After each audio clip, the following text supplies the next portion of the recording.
Now that Trump is president, the real horse trading begins. Now that the Trump regime has formally been installed, the real battle over the future of the planet Earth can begin in earnest. On the one side, we find the Western military-industrial complex, and on the other, we find the ancient bloodline families. Another way of putting it is the battle is now between those who have the guns and those who control the butter money supply.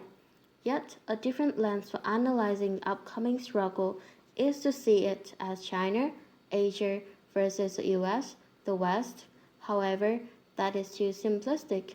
The West, as things now stand, includes Japan plus North and South Korea and maybe even Vietnam, while Asia includes Germany and other Rothschild-controlled nation-states. The ideological battle lines were set in two speeches, one by Chinese President Xi Jinping at the Davos Bloodline Love Fest on January 17, while the other was President Donald Trump's acceptance speech. Xi's speech essentially supported the globalist status quo so long as the global economic governance systems continue to be reformed to give greater voice to developing nations. Xi also promised China would help the world develop in a win-win manner in harmony with nature.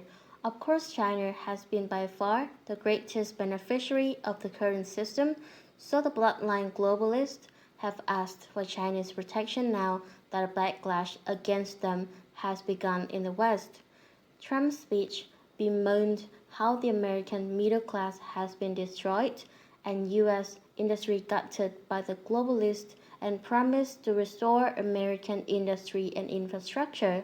He also hinted the military-industrial complex was about to share some of its secret technologies with the world when he said, "We stand at the birth of a new millennium, ready to unlock the mystery of space, to free the Earth from the misery of disease, and to harness the energies, industries, and technologies of tomorrow."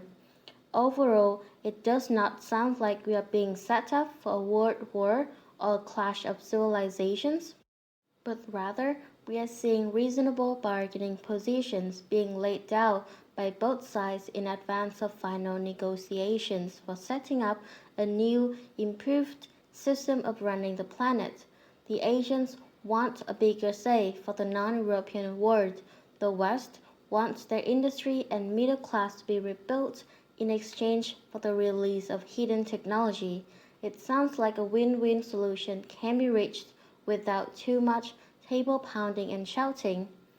There is going to be more than table pounding going on in the West though, as military-backed Trump regimes begins.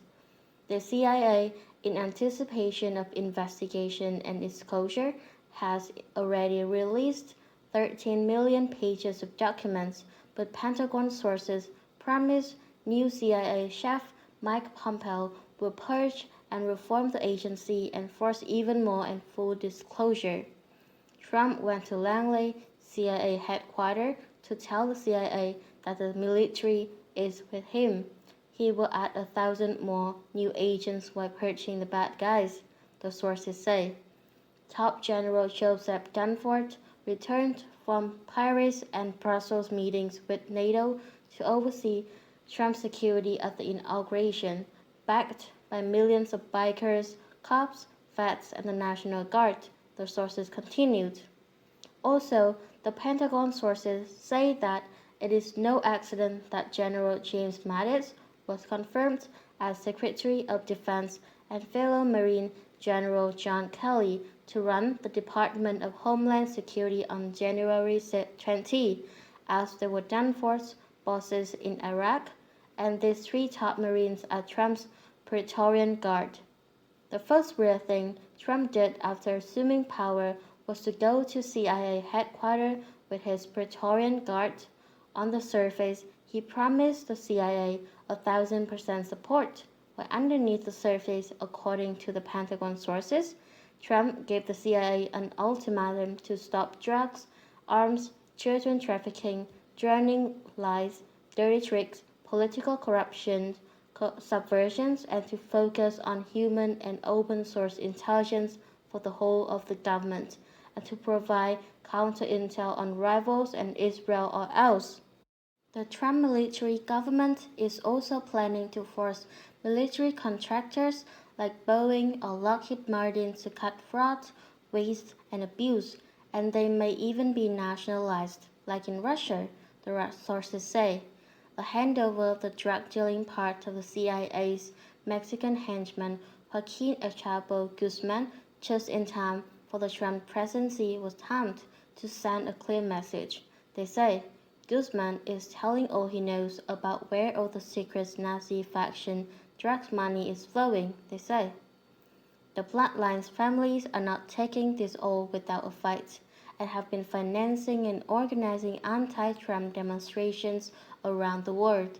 They are also using their most likely soon to end control of the giant media corporation to mount a major psychological war on the Trump regime. As part of that campaign, it appears the Rothschild and their ilk have resurrected George Soros as their point man. Soros supposedly appeared last week at the Davos gathering in Switzerland, but I'm still unwilling to retract the information I was given that he has been killed. The reason is because Soros reportedly spoke in public at a luncheon, and when such a thing happens, multiple media outlets typically report their own original versions of the event. In this case, though, all the corporate media reports appear to trace to a Bloomberg video. The technology to make a person appear real in a video is well established, and until I see Soros again at the Foreign Correspondents Club, Japan, with my own eyes, I have to say the Rothschild are just using this personnel to hide behind. Here is what a CIA source had to say about his recent appearance. It looks like old George is younger. Is this the latest model that has just popped out of the chamber? Take note of the difference in age. The new photos is being circulated now in the MSM. See photographs below. The first is a confirmed one from just before he was taken out. The second is the one now being circulated. At the very least, he has somehow been rejuvenated. Another senior bloodline visible power personality, German Chancellor Angela Merkel, will be taking an unexpected leave of absence very soon for health reasons and will most likely not be returning. In other words, she is about to run, according to a highly connected CIA source. Soros and Merkel aside, a different and highly connected CIA source had the following message to convey.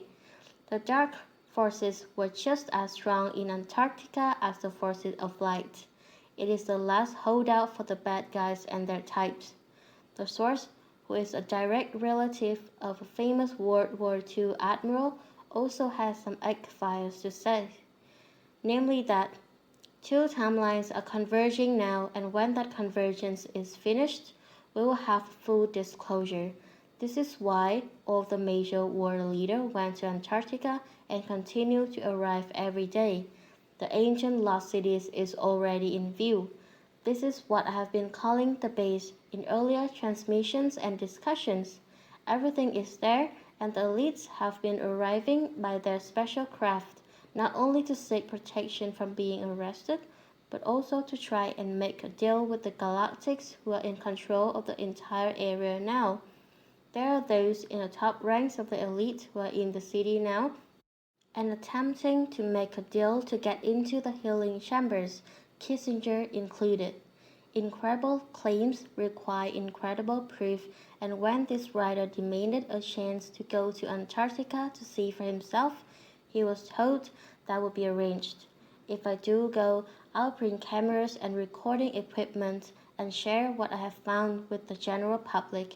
In any case, a very hard-nosed and here, now reality-based Russian FSB source did confirm that Antarctica was, under treaty, not under the control of any government, and that international conglomerates and oligarchs did have bases there where they have been conducting secret experiments and research. The Antarctica sources also provide two GPS coordinates for where they say much of the action is taking place: 74 degrees south, 164 degrees east, and 66 degrees south, 99 degrees east. One shows on Google Earth as an unfrozen landscape with lakes, and the other as a heavily plotted out square. Since Trump claims his government represents a historic movement the likes of which has never been seen before, coming events should soon match the rhetoric. We shall see.